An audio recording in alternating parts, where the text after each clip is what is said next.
All right, football fans, welcome into another week of the Daily Reflector's Fearless Football Forecast. I'm Prep Sports beat writer Jordan Anders. This is Tony Castleberry. That's as seamless as it's been yet. I'm working. You still said just say who you are. I cut Reflector out of it. I'm big on titles. Oh, okay. Yeah, we call you Jordan Title Man Anders.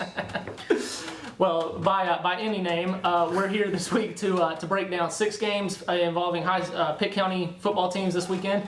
And we're going to jump in since we got a full slate, Tony. We'll go ahead and jump right in real quick. Let's do it. We're going to start with Rocky Mount, defending 3A state champions at J.H. Rose. Rocky Mount comes in 3-1. Rose is 1-2 coming off a loss against Havelock. And Tony, this is a 1-2 team that is just a couple of possessions away from being 3-0. Yeah. And, you know, they lost by 5 to Havelock on Friday night in a game where they lost their starting quarterback. They're already without their top wide receiver. Right. So some questions here. They'll go with a sophomore in Grant Humphrey starting at quarterback for them, who played well Friday night but wasn't able to get them over the hump to pull them from behind to get a win.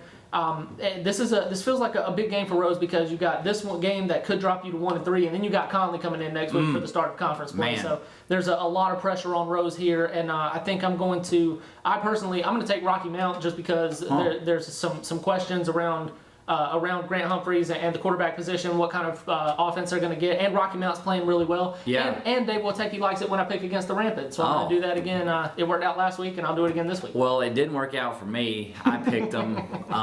I was going to wear the blue tuxedo, but just didn't. It didn't get out of the cleaners in time. No, for you, Coach Compton, that one's coming. Yeah. That one's coming later in the year. This is a tough game to pick. I'm not used to seeing Rose at 1-2. Right. Injuries are hurt. Obviously, you mentioned all of those things, and Rocky Mount putting up 136 points in those 4 games that they've played. Right. I want to pick Rose here, but I just don't think I can do it. I think I'm going to have to go with you on Rocky Mount. They really seem to have it rolling. Rose, just too many question marks. And also, a question mark for me, why is the biggest rivalry maybe in Pitt County? Why are they starting league play with that one? That's a very good Why question. Isn't that one at the end of the year? I don't understand. That's a question for someone above me. Yeah, that's a question for somebody at a different pay grade from you and I, perhaps. No. But speaking of that Conley team, Conley 3-1. Heading to West Craven, maybe a surprising 3-0, Jordan. I don't know how good or bad West Craven was supposed to be. They're pretty good. But man, that 3-0 record kind of stands out, and the fact that West Craven hammered Conley last year also stands out to me. The Conley team obviously led by that powerful offense, and you had a note in your story in Tuesday's paper about the offensive line being really good. And if your offensive line is good, no matter what level of football you're talking about, you're playing ahead of the 8 ball there. So I like Conley to knock West Craven off on the road. I think that Holt Nailers and that offense are really clicking.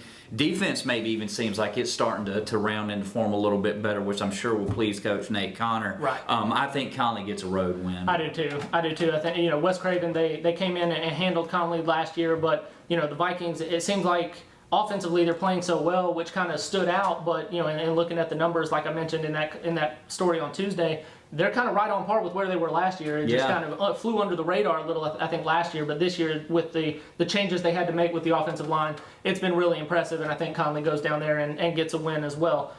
The other 4A school in Pitt County is South Central. They're playing at Hertford County on Friday night. And Tony, this is a team that you and I both saw last week. I had them against Southwest Edgecombe. Against North Pitt. That's right. And in the span of 4 days, they went from 0-2 to 500, picking up a couple of victories. And there's a lot of momentum with this South Central team. Offensively, seems like they're starting to click. And even the games that they haven't won this year, offensively, they've been ahead of where they were last year. Way better. And I think that carries over, and they're able to get a 3rd win this week. Do you? Okay. I'm actually going to pick Hertford County here. South Central going on the road is one reason there that I'm not going to pick them this week. I also feel like, as South Central put up 51 points against North Pitt. North Pitt had 100 penalties and turned the ball over a lot. I don't think Hertford County is going to be that mistake prone. And plus, I think going on the road is going to be a little bit of a different animal for South Central. And a couple of little nagging injuries to some key players for South Central last week. I don't know how that's playing out this week. They may be fine.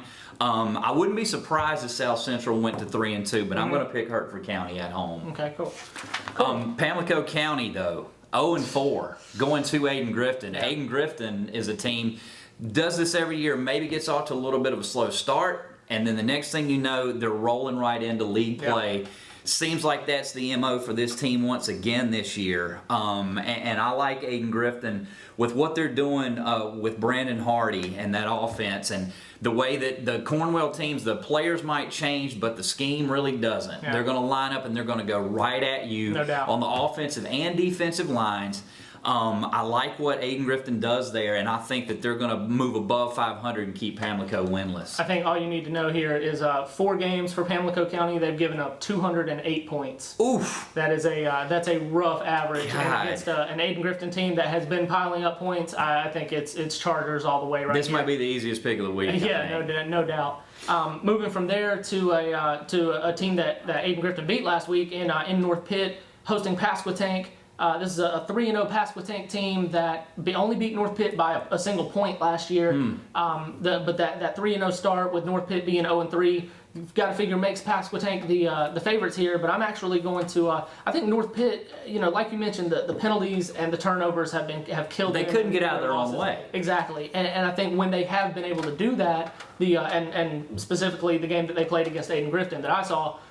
They were able to move the ball and produce some offense. Same at South Central. Yeah, exactly. And so if they can shore that up this week against a like I said, a 3-0 team, but what feels like it should be kind of a winnable game at home. I think the Panthers get their first win of the year. Yeah, I like North Pitt's ability on offense. They've got some explosive players there. Like you mentioned, I saw them move the ball into red zone territory numerous times.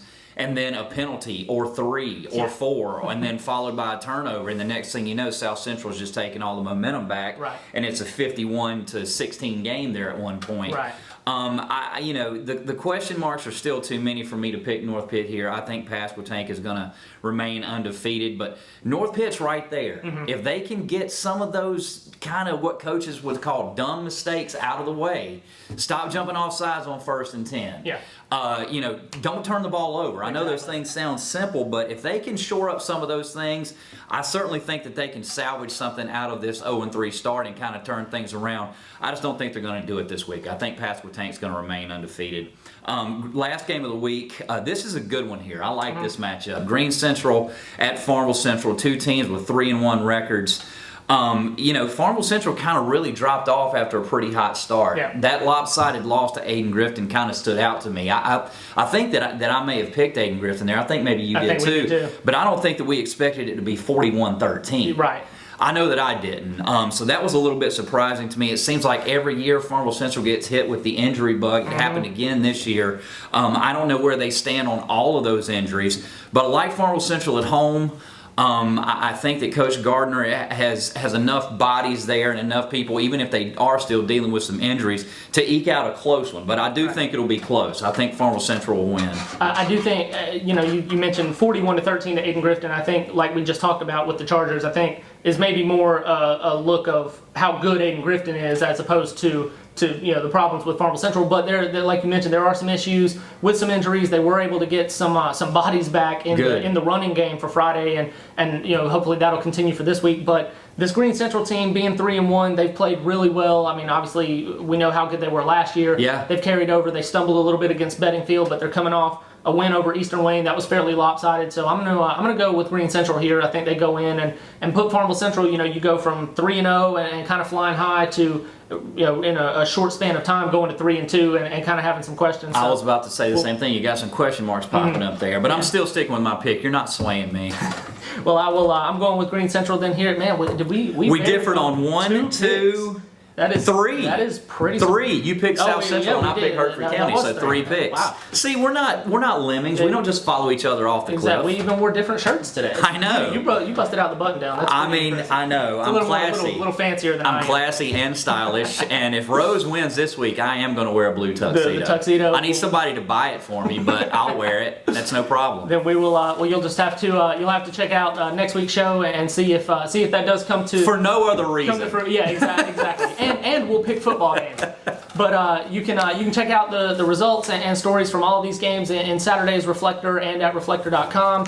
I'm on Twitter at ReflectorJordan. I almost forgot my own handle right there. Nice. This is at T Castleberry GDR. Yes, it is. And so we'll have you covered for all of that this weekend, and you can check back next week to see next week's game. So Yes, thanks sir. for checking in.